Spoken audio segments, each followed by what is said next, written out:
Ya, Pues buenas, ya buenas. está iniciado. Gracias. Eh, Buen día. Yo soy su asesor, Manuel, poema, como quiera. Hoy les voy a explicar el tema de neurohistogénesis, ¿ok? La neurohistogénesis, ¿qué es? La neurohistogénesis se basa principalmente en el desarrollo y diferenciación de las estructuras en nuestro sistema nervioso. Como la palabra lo dice, neurohisto, van a ser las células que se van a formar en nuestro sistema nervioso. ¿Ok? Neurohistogénesis. Génesis es como formación, algo así. Formación, inicio.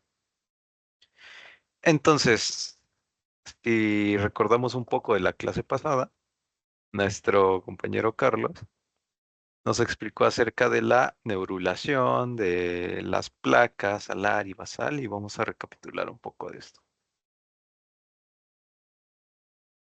Como veíamos en la clase pasada de embriología, la neurulación va a empezar después de la cuarta semana en nuestro embrión, después de la cuarta semana de gestación.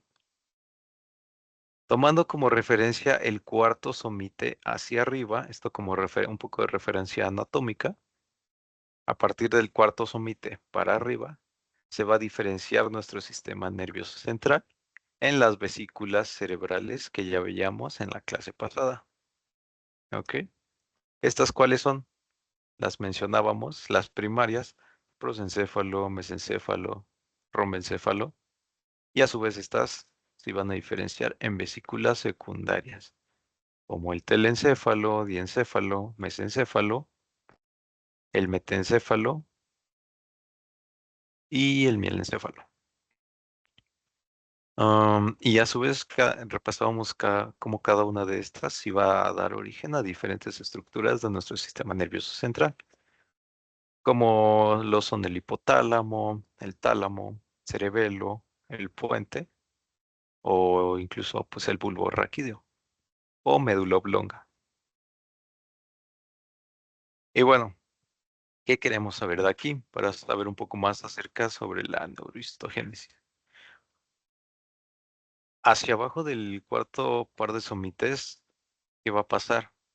Este se va a diferenciar en nuestra médula, lo que va a ser nuestra futura médula espinal.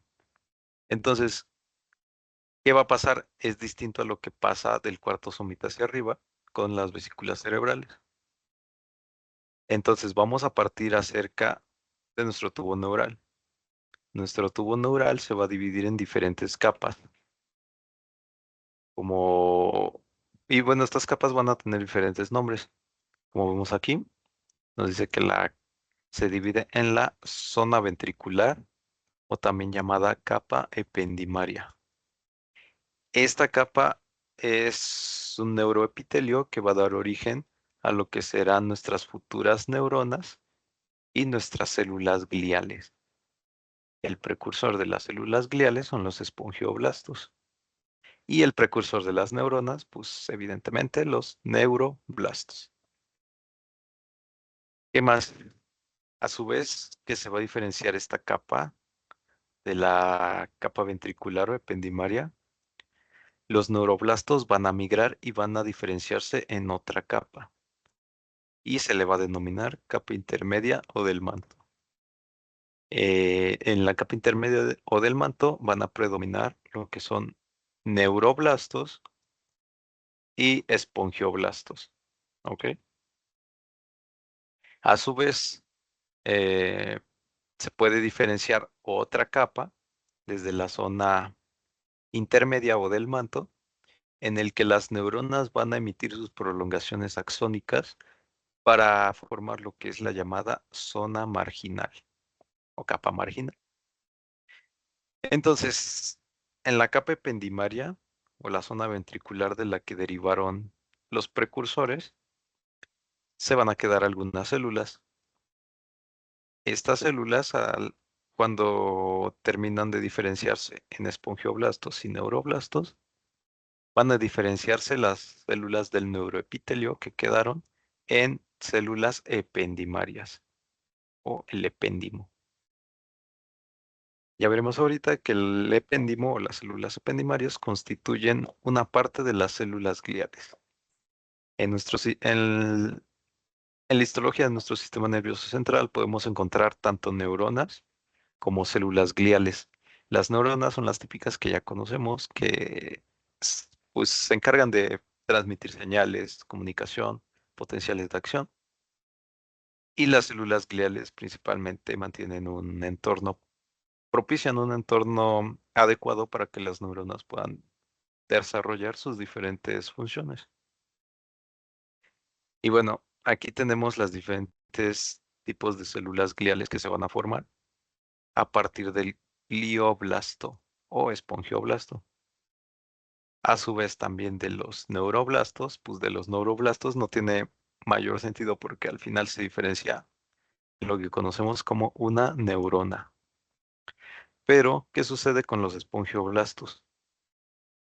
De los espongioblastos podemos tomar dos tipos de células gliales diferentes, en lo que se diferenciará en astrocitos y oligodendrocitos.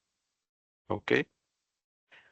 Por ende, hay que tomar como una forma de razonamiento. Esto, supongo que en la clase de embriología les habrán dicho que todo lo que deriva del tubo neural se queda como sistema nervioso central. Y todo lo que deriva de crestas neurales va a formar parte mayormente de algunas estructuras del sistema nervioso periférico. ¿Ok? Por ende, los sucesores de los espongioblastos van a residir principalmente en sistema nervioso central, como por ejemplo los astrocitos y los oligodendrocitos, que ya veremos un poco más adelante las funciones de estas. ¿Ok? Entonces, ¿de dónde derivan los astrocitos y oligodendrocitos? ¿O dónde residen? Residen en sistema nervioso central. El epéndimo también deriva del tubo neural. Entonces, también efectivamente el epéndimo, las células ependimarias, se van a encontrar en sistema nervioso central. Pero tenemos aparte otra célula que no deriva ni del tubo neural ni de las crestas neurales. Esta célula es la microglia o el microgliocito. El microgliocito se dice que es el tipo de macrófago que reside en sistema nervioso central. Entonces va a cumplir con una función inmune. ¿Ok? ¿Tienen alguna duda? ¿Dudas? Espero que no. Okidoki. Digamos. Bueno, como les decía, vamos a diferenciar, o el proceso de diferenciación de nuestra médula espinal se va a basar en unas placas. Estas placas se le van a denominar placa alar y placa basal. Vamos a dividir a nuestro tubo neural a la mitad, así, a través de lo que le llamamos surco limitante. El surco limitante es una línea imaginaria en la que podemos dividir nuestro tubo neural en una porción anterior y en una porción posterior.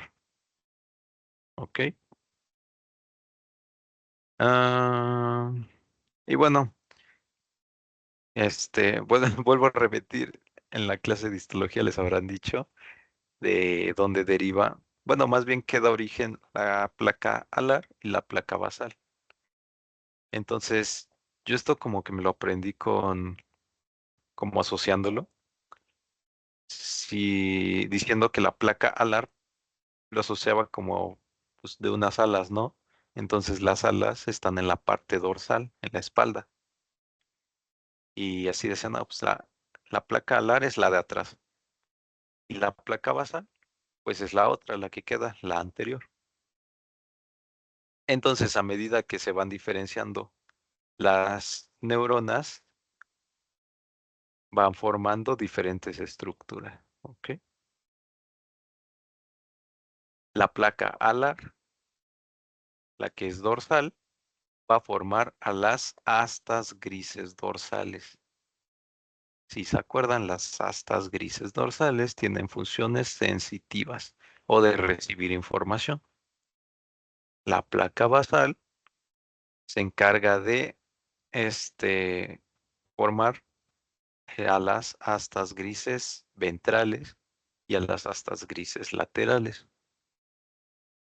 Esto pues sí los llegan a preguntar en el examen departamental, derivados de la placa alar y derivados de la placa basal.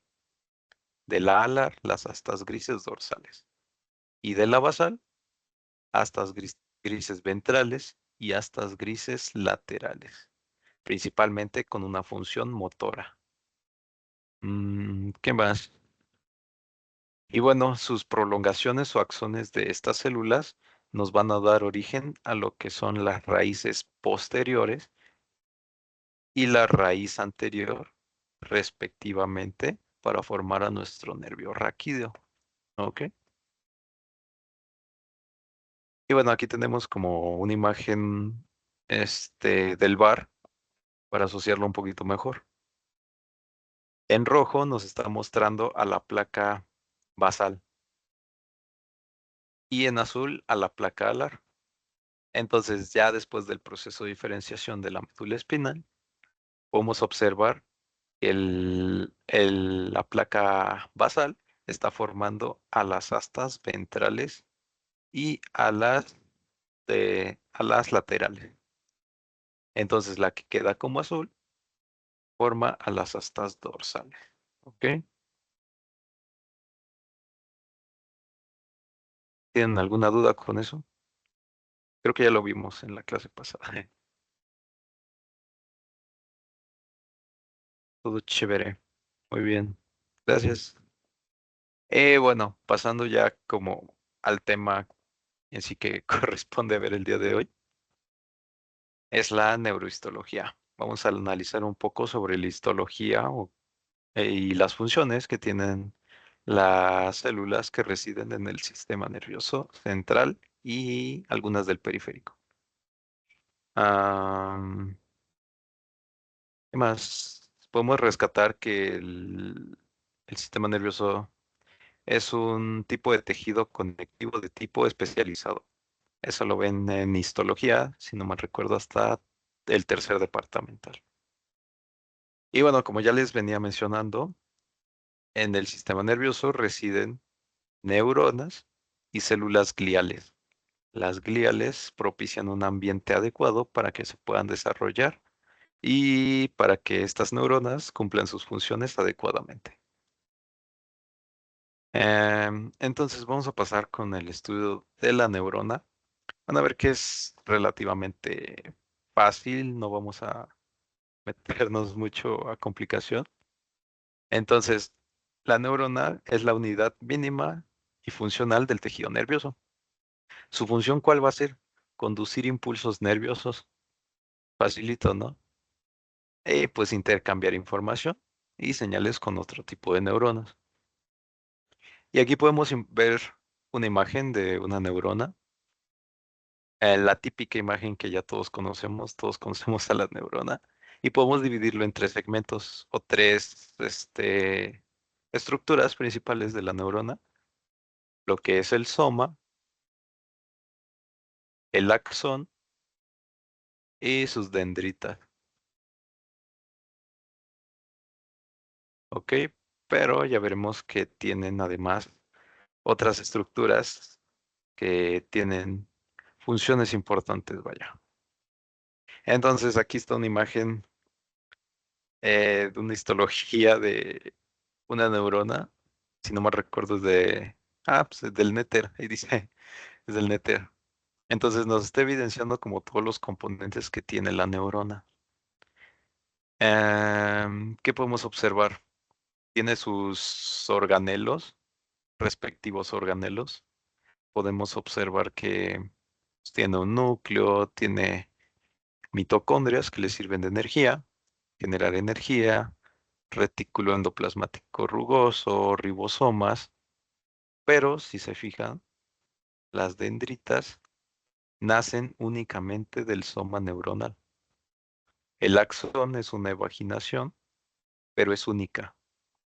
Las dendritas no. Las dendritas suelen ser muchas y generalmente proceden del soma neuronal. ¿Ok? Y aquí tenemos otra foto, es del bar, en el que podemos ver que la neurona pues tiene gran cantidad de organelos que ahorita veremos que le sirven.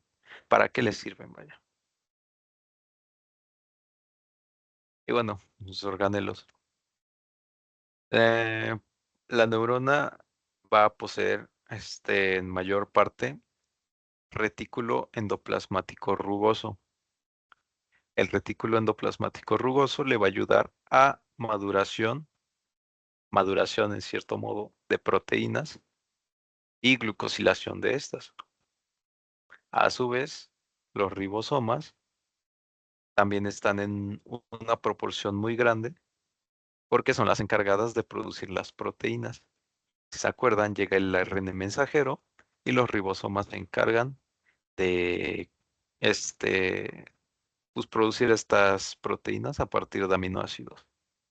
Entonces, algo que es característico de las neuronas es que en conjunto, tanto el retículo endoplasmático rugoso como los ribosomas constituyen una unidad que le llamamos sustancia de Nissen.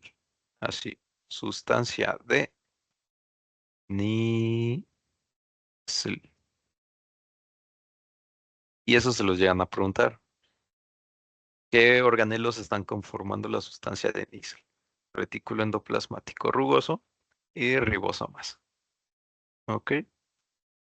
También tiene Golgi, aparato de Golgi.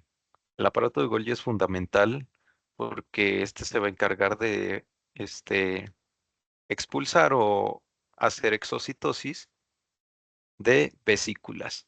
Estas vesículas contienen principalmente neurotransmisores que les van a ayudar a la comunicación entre neuronas. Entonces, todo esto es una maquinaria pesada y necesitan de energía, evidentemente. Ahí entran las mitocondrias. Las mitocondrias se van a encargar de producir esta energía que la neurona va a estar utilizando, porque en sí el sistema nervioso central, el cerebro ocupa una carga muy fuerte de energía y también ¿de dónde lo obtiene? Pues a partir de carbohidratos o de glucosa.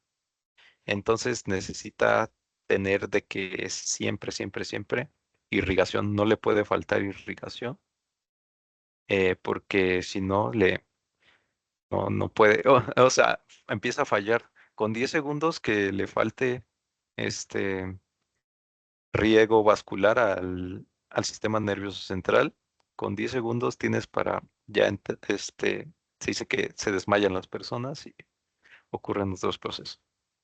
¿Ok? Pero, ¿qué más? Núcleo. El núcleo pues tiene la información que necesita, las, ay, ¿cómo se llama? Se me fue la palabra. Lo que va a utilizar para producir sus proteínas, ¿no? Los genes que necesita. Y los lisosomas. Los lisosomas pues le va a conferir la funcionalidad de degradar elementos, llamamos inútiles del citoplasma. No inútiles en sí porque creo que el cuerpo todo lo necesita y todo lo reutiliza. Entonces, simplemente ya no los ocupa y se encarga de transformarlo en otra cosa que le pueda servir. Y bueno, como parte de los organelos no membranosos, tenemos los neurofilamentos, que en sí son filamentos intermedios, pero como son parte del sistema nervioso, se les denomina neurofilamentos, además de los microtúbulos y microfilamentos.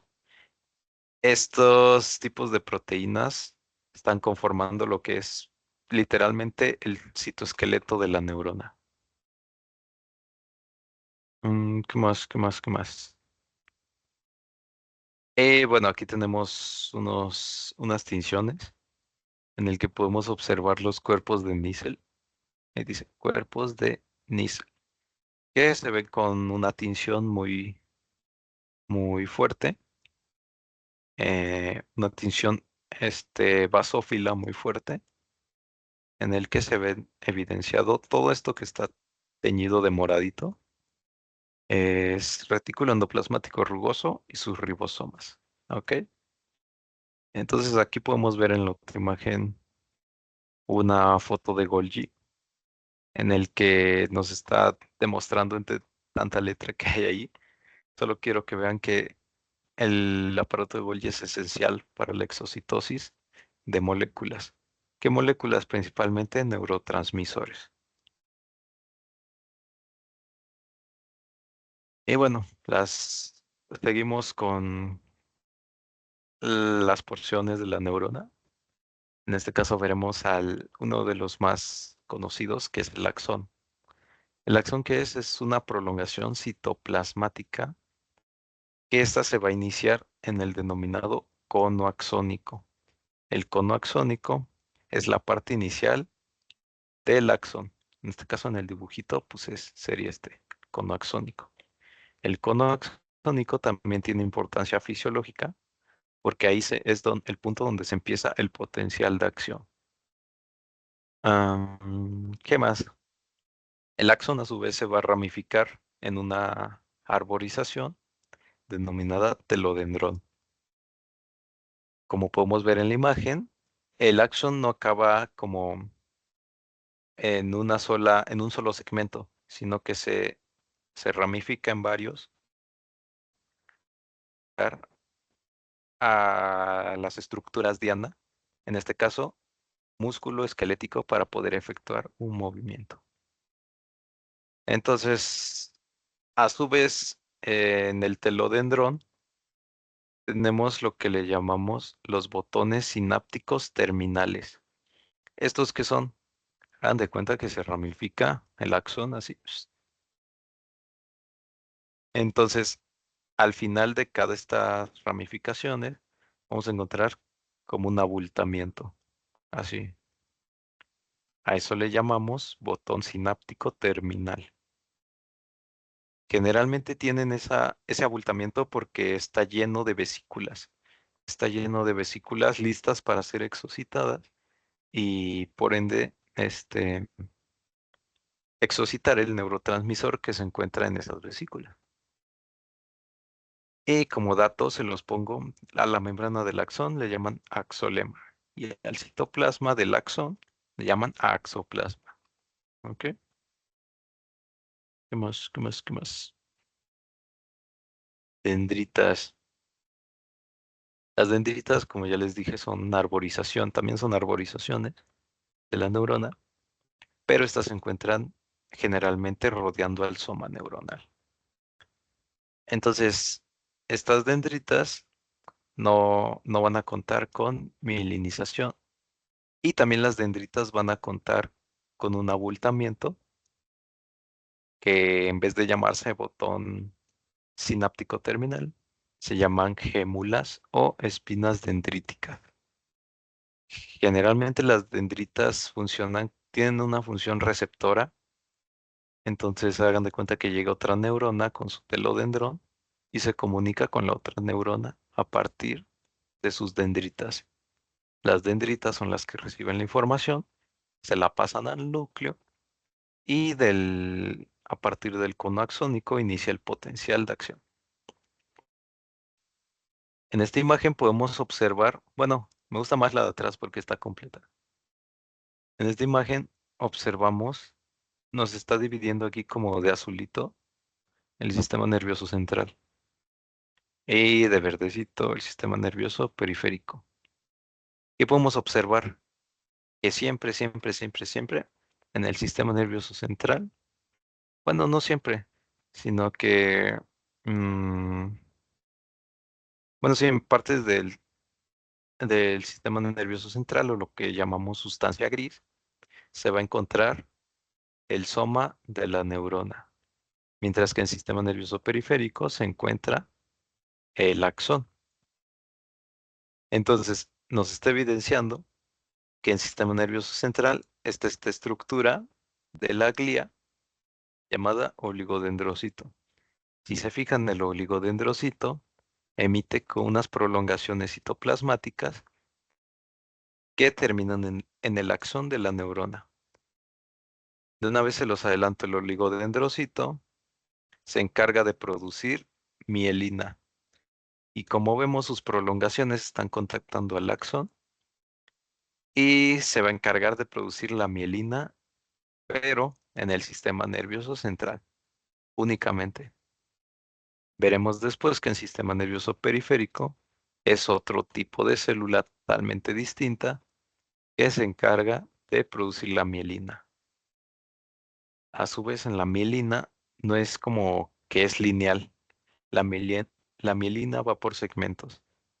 Entonces, como que en los cachos que quedan entre mielina, hay otra estructura que le denominamos nodo de Rambier. En los nodos de Rambier es donde va conduciéndose el impulso neuronal, y por eso se dice que este impulso es saltatorio, porque va evadiendo la mielina y va de nodo en nodo. Entonces, por eso cuando se tiene mielina en las neuronas, el potencial es más rápido, mucho más rápido que en las que no tienen mielina. Esta la vimos. Y bueno, podemos clasificar a las neuronas de acuerdo al tipo de información que se transmite, como por ejemplo las neuronas aferentes, que son las que reciben información. Las neuronas eferentes son las que se encargan de transmitir esta información. Y las neuronas asociativas o interneuronas, o también se les llama neuronas intercalares, solamente se encargan de transmitir la información de un lado al otro. ¿Esto qué quiere decir? Por ejemplo, ya veremos un poco más después que en la médula espinal, hagan de cuenta que esto es una médula espinal. Dibujo de médula espinal. Y esta es la sustancia gris, ¿ok? Las neuronas asociativas o interneuronas tienen función de transmitir la información hacia el otro lado, algo así. Entonces, la información, hagan de cuenta que este es el lado izquierdo y este es el lado derecho. Las neuronas asociativas o interneuronas pasan la información de un lado al otro, en este caso de izquierda a derecha. Pero también estas neuronas asociativas pueden transmitir la información de forma ascendente o descendente. ¿Ok? Principalmente conectan con algunas áreas en la sustancia gris. Bueno, algunas otras de las tantas clasificaciones de las neuronas, podemos decir que se caracterizan por su longitud, por la longitud del axón. Las podemos clasificar en neuronas de Golgi tipo 1, en el que su axón va a ser largo y se dice que puede llegar a ser hasta de 1 metro. O sea, pues es mucho, ¿no? Como casi la mitad de lo que mides, más o menos. Depende de cuánto midas también, pues, pero pues 1 metro sí es bastante con referencia a la talla de las personas. Generalmente, o si no es que casi siempre el soma de esta neurona se encuentra en sistema nervioso central, como por ejemplo las células de Purkinje en el cerebelo, las células piramidales de la corteza cerebral o algunas neuronas de los nervios periféricos. Y me gusta citar este ejemplo, el nervio ciático. El nervio ciático, como ya lo habrán conocido en anatomía, es uno de los más largos y de los más con más espesor de diámetro. Entonces, todo ese nervio ciático que ustedes conocen, todo el trayecto es literalmente el axón de muchísimas neuronas. Su soma se va a encontrar en médula espinal, aquí. Y los axones van a ir bajando, bajando, bajando a través de toda la pierna, el muslo, la pierna, hasta llegar a sus objetivos o a sus órganos diana, que en este caso es inervación de músculo esquelético del miembro inferior. Entonces, literalmente el nervio ciático son axones de células. Entonces, por eso dicen que es hasta de 1 metro de longitud. O sea, pues es muchísimo, ¿no? Y por otro lado, las neuronas de Golgi tipo 2. Estas se caracterizan por tener un axón corto y algunas se encuentran en la sustancia gris. También le podemos llamar interneuronas. Entonces podemos como asociarlo un poco con la clasificación anterior y podemos decir que en esta clasificación funcional, las neuronas asociativas o interneuronas son neuronas de Golgi tipo 2. ¿Ok? Porque pues su axón es corto y nada más se queda en la médula espinal. Mm, sigamos. Y también se pueden clasificar de acuerdo a la cantidad de axones que ésta tenga. Hay tres principales. Las neuronas pseudo unipolares, que principalmente tienen una función aferente, que es de recibir información. Aquí está, la neurona pseudo unipolar. Se llama pseudo unipolar porque está aparentando que tiene solamente un axón, pero a su vez el axón que nace del soma neuronal se va a bifurcar y por eso dicen que es pseudo unipolar. Es literalmente que no es solamente un axón, sino que este único axón pues, se va a ramificar en dos. Y estas tienen funciones sensitivas o aferentes. La neurona bipolar es totalmente distinta. Esta sí tiene dos axones, uno en un polo y el otro axón en otro polo. Y tienen, por ende, el soma queda en medio. Algún ejemplo que podemos citar de estas son las neuronas bipolares de la retina. Eh, después, en tercer parcial, que se ve el tema de ojo, hablaremos también un poco más acerca de estas. Y las neuronas multipolares o eferentes, o también denominadas motoneuronas. Estas neuronas multipolares eh, tienen un axón largo, pero se caracterizan por tener muchísimas dendritas y ramificadas ampliamente. Y son lo que son las denominadas motoneuronas. Tienen funciones motoras. Y bueno, esta imagen me la robé por ahí. Todavía tiene la marca de agua, pero me gustó bastante porque este ejemplifica cómo se vería un segmento del sistema nervioso central. Entonces, realmente no es como que, este, ay, no sé, realmente es todo un desmadre ahí. Hay de todo, ¿no? Así como se ve.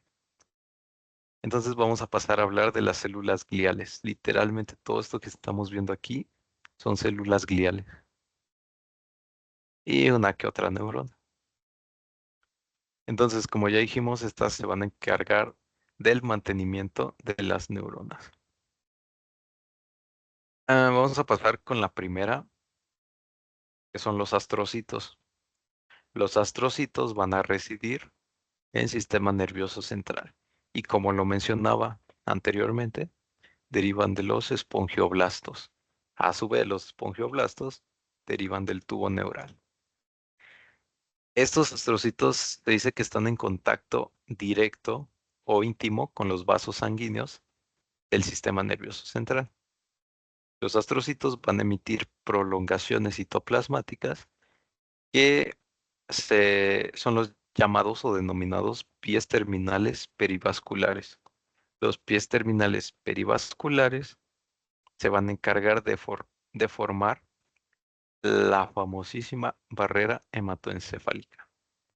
La barrera hematoencefálica está conformada por endotelio, o sea, las células que conforman al vaso sanguíneo, la lámina basal endotelial. En la lámina basal hay una serie de proteínas que le confieren estructura al endotelio. Y finalmente, los pies terminales perivasculares, que son prolongaciones de los astrocitos. Esos son los tres segmentos, no, tres segmentos, los tres elementos que tiene la barrera hematoencefálica principalmente. Entonces, estos astrocitos tienen una función selectiva ante los diferentes solutos que pasen en estos vasos sanguíneos. ¿Qué más? ¿Qué más? ¿Qué más? Am, ah, Otra cosa importante, los astrocitos también tienen funciones de regulación de iones, principalmente del potasio, y de captura de algunos neurotransmisores, recaptura de algunos neurotransmisores como lo es el glutamato. Y de los iones podemos hablar del potasio. Se dice que regula las concentraciones extracelulares del potasio, que las neuronas utilizan y pues ahí lo dejan. Entonces los astrocitos como que son los conserjes que están limpiando el desmadre de las neuronas. Ah, y pues además de potasio, pues el glutamato que estas llegan a utilizar. ¿Y qué más? Por su morfología histológica, podemos dividirlos en dos. Los astrocitos fibrosos y los protoplasmáticos. Los fibrosos principalmente se encuentran en la sustancia blanca. Los protoplasmáticos, o también llamados astrocitos velados, van a encontrarse en la sustancia gris. ¿Ok? ¿Qué diferencia tienen? Realmente es más diferencia morfológica que nada y de localización. Pero en sí sus funciones siguen cumpliendo con las mismas que ya había mencionado, básicamente. Y ahora, los oligodendrocitos. ¿Qué pasa con los oligodendrocitos? Ya los mencionaba un poco antes y les dije que estas se van a encargar de formar las vainas de mielina, pero en sistema nervioso central. Van a rodear a los axones y van a tender a formar mielina. Pero la característica de los oligodendrocitos es que no, bueno, es que los oligodendrocitos van a formar mielina para varios axones. La literatura marca que más o menos de 50 a 150, hasta 150 a 100 axones que puede llegar a envolver. A diferencia de la célula de Schwann, que ya la veremos un poquito después. Pero pues, los oligodendrocitos reparten mielina a diestra y siniestra. Los ependimocitos, estos pues también los mencionábamos, se van a encontrar en el sistema nervioso central. Principalmente se dice que es un tipo de epitelio cúbico o cilíndrico. Su función principal, ¿cuál es? Se va a encontrar alrededor o tapizando las cavidades ventriculares de nuestro sistema nervioso central. Entonces, algunos de estos van a contar con especializaciones apicales, como lo son llamados los cilios o microvellosidades, principalmente para dar dirección del líquido cefalorraquídeo. Y pues estos van a estar en contacto directo con el líquido cefalorraquídeo. Aquí podemos observar una imagen histológica en el que todos estos puntitos son ependimocitos y están conformando lo que es el canal ependimario de nuestra médula espinal.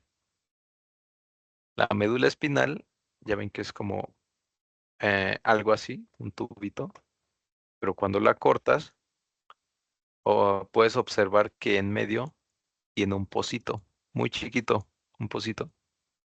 Este pocito es el canal ependimario, y a su vez está conformado por ependimocitos que están tapizando esta cavidad. Y hay diferentes tipos de ependimocitos. Aparte de los ependimocitos están los tanicitos. Los tanicitos se dice que su morfología son de células cilíndricas. Estas se van a encontrar tapizando principalmente y únicamente las paredes del tercer ventrículo. ¿Y cuál más? Hay otro tipo de ependimocitos que son llamados células epiteliales coroideas. Estas se van a encontrar tapizando lo que son los plexos coroideos. Si se acuerdan, los plexos coroideos son los encargados de producir líquido cefalorraquídeo. Entonces, van a tener principalmente una función de tipo secretora en el que van a estar produciendo líquido cefalorraquídeo. ¿Y qué más? Los microgliocitos. Todos estos que acabamos de ver, ependimocitos, oligodendrocitos y astrocitos, residen en sistema nervioso central. Los microgliocitos o la microglia, también ya lo veíamos, no van a derivar ni de crestas neurales ni del tubo neural. Va a ser una de las pocas estructuras de nuestro sistema nervioso que va a derivar del mesodermo. Entonces, estas tienen una función fagocítica. Se relaciona más con una función del sistema inmune. Entonces van a ser como los policías que cuiden nuestro sistema nervioso. Se dice que conforman prácticamente el 1% de todas las células de todo nuestro sistema nervioso central. Se van a encontrar tanto en sustancia blanca y sustancia gris. Su función es de parte del sistema inmune, fagocitar. Y pasamos con las células de la glía que se encuentran en el sistema nervioso periférico. En este caso, tenemos a las células de Schwann. Supongo que ya habrán escuchado un poco acerca de las células de Schwann. Estas van a proceder de las crestas neurales y va a tener la misma función que un oligodendrocito. ¿Cuál era la función del oligodendrocito? Producir mielina. Pero les dije, las células de Schwann son diferentes porque las células de Schwann van a conformar únicamente una vaina de mielina, algo así, a lo largo de todo el axón. Entonces, esta vaina de mielina va a haber solamente una célula de Schwann, una célula.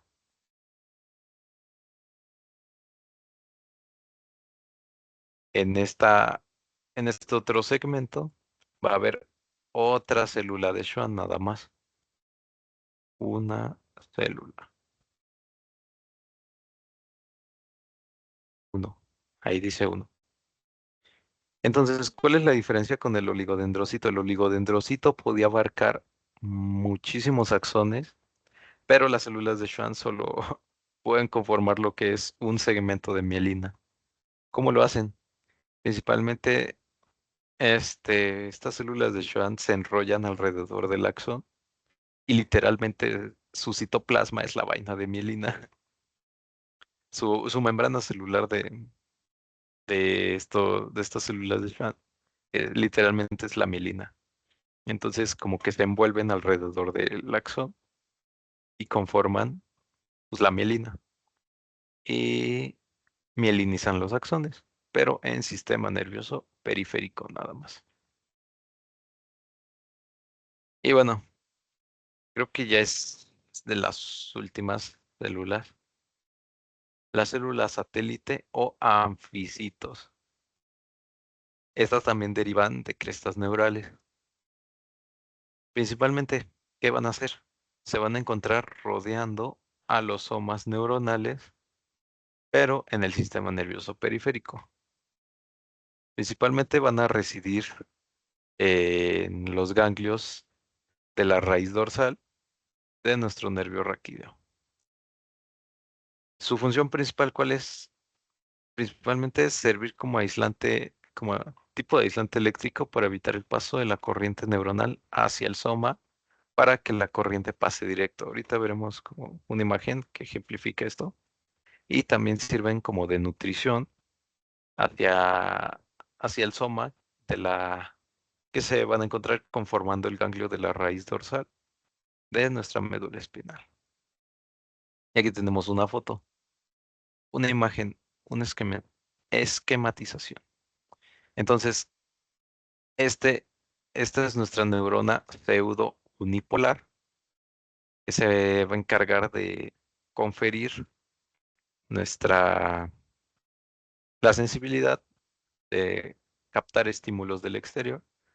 Entonces, lo que va a hacer es, tiene como una función de aislante, aparte de la vaina de mielina. Entonces, pues el impulso va a pasar directamente, sin que pase pues, por aquí, luego rodee y así. Aparte también tiene una función, este, ay, se me fue, de función de nutrir a las neuronas, a estas neuronas. Entonces, pues aquí como que la están cuidando, ¿no? Son como sus guaruras. ¿Qué más podemos observar? Esta estructura de aquí. Literalmente es una médula espinal, pero la médula espinal es lo que ya está conformando todo esto. Médula espinal es lo que está conformando o ejemplificando nuestro sistema nervioso central. Entonces podemos decir que aquí, esta parte, es sistema nervioso central y afuera todo lo de blanco es sistema nervioso periférico. ¿Ok? Mm, ¿Qué más podemos observar? Podemos observar aquí la barrera hematoencefálica que está conformada por el endotelio. Estas son las células endoteliales. Aquí podemos observarlas. Cada una de esas células está conformando lo que es un vaso sanguíneo y podemos observar que tiene núcleo. ¿Qué más? Aquí está el astrocito que emite sus prolongaciones hacia el capilar, pero a su vez también están en contacto directo con los somas neuronales para, tienen una función tanto de nutrirlos como de ayudarles a recaptura de potasio y neurotransmisores. ¿Qué más? Observamos a los oligodendrocitos. Aquí abajo hay otro que está recubriendo dos axones. Y sistema nervioso periférico. Aquí están las células de Schwann. Como ven, cada célula de Schwann, cada segmento de mielina, tiene un núcleo. Ese es el núcleo de la célula de Schwann. ¿Qué más podemos observar? La ramificación final del axón es el denominado telodendrón, que llega hasta músculo estriado esquelético. ¿Ok? Mm, ujú. Y bueno, aquí tenemos este, otra foto, otro esquema, en el que ahora podemos ver a los ependimocitos. Por ende, vemos sus microvellosidades y sus cilios están en contacto directo con los ventrículos. Entonces aquí, en estos ventrículos, va a haber líquido cefalorraquídeo. ¿Qué más observamos a la célula de la microglía? Que está ahí nada más esperando a ver qué cacha. Más oligodendrocitos están conformando el axón. Los astrocitos, que aquí podemos observar el pie perivascular, el endotelio y este segmento es lo que le denominamos lámina basal. Entonces podemos observar los elementos de la barrera hematoencefálica, que es el pie del astrocito, el endotelio y la lámina basal. A su vez, ¿qué más podemos observar? Pues creo que esto es lo que se puede observar en sistema nervioso central, porque evidentemente esto es únicamente en sistema nervioso central. Ok. Y creo que ya, no sé si tengan alguna duda con esto, alguna duda de mi parte, pues ya sería todo. Y pues espero que les haya gustado. Es una clase rápida, pero pues si les llegan a preguntar muchas cosas, principalmente funciones de las células de la glía y de dónde derivan. Estas de dónde derivan, si del tubo neural o de crestas neurales. Y la única excepción que es la microglía, que deriva del mesodermo. Y pues ya de mi parte sería todo. Espero les haya gustado y le hayan entendido. Excelente clase. Dejo de grabar y mientras tanto